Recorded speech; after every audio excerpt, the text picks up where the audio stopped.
उत्तराखंड के चमोली में एक बड़ा हादसा हुआ है। यहाँ बेकाबू होकर एक बोलेरो सड़क से सीधे नदी में समा गई और इस हादसे में 4 लोगों की जान चली गई। वहीं इस खौफनाक हादसे की तस्वीर भी सामने आई, जिसमें पहाड़ी से सीधा गहरे खाई में बोलेरो गाड़ी गिरती हुई दिखाई दे रही है और गाड़ी का आधे से ज्यादा हिस्सा पानी में डूबा हुआ है। हादसे के बाद मौके पर अफरा तफरी का माहौल था। लोगों में चीख पुकार मचने के बाद मौके पर मौजूद लोगों ने तुरंत रेस्क्यू अभियान चलाया, घायलों को अस्पताल पहुंचाया। इस पूरे हादसे के बाद नदी में गिरी गाड़ी को कड़ी मशक्कत से बाहर निकाला गया।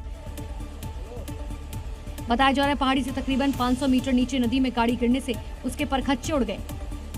ऐसे में पहाड़ों पर जब भी सफर करें सावधानी जरूर बरतें। एनसीआर में मॉनसून ट्रेलर दिखा रहा है तो वहीं पहाड़ी राज्यों में मौसम जमकर कहर बरपा रहा है। यहाँ भारी बारिश के चलते लोगों की दिक्कतें काफी बढ़ गई हैं। झमाझम बारिश की तस्वीरें सेंट्रल कश्मीर के बडगाम की है, जहाँ का मशहूर टूरिस्ट प्लेस दूध पथरी इन दिनों बारिश की चपेट में है, जहाँ तेज बारिश के बाद यहाँ पर ओले गिरे और घास के मैदान को पूरी तरह से ढक दिया। वहीं दूसरी तरफ दूध पथरी में हुई झमाझम बारिश के चलते तापमान में गिरावट दर्ज की गई, जिससे लोगों की मुश्किलें बढ़ गई।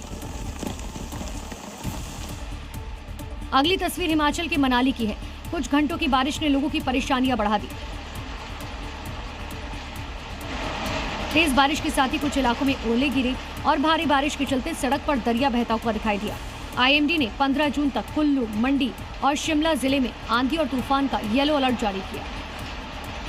और अगली खबर का रुख करेंगे। कानपुर से दिल्ली लौट रहे संघ प्रमुख मोहन भागवत की ट्रेन पर पथराव के मामले से हड़कंप मच गया है।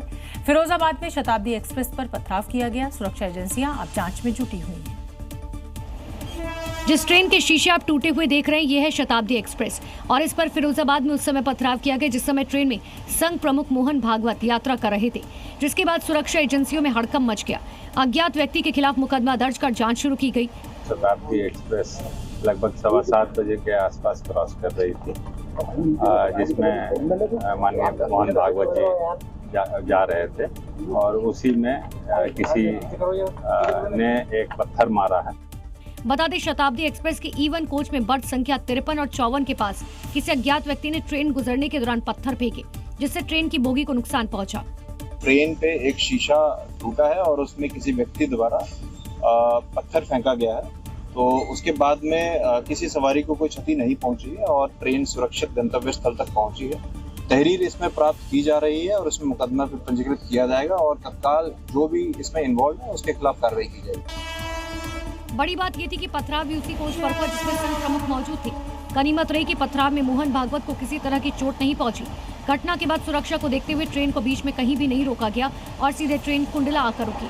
पथराव करने वाले आरोपियों की तलाश में पुलिस की 7 टीमें लगी हुई हैं। जांच की जा रही है क्या साजिशन ट्रेन के कोच पर पथराव किया गया।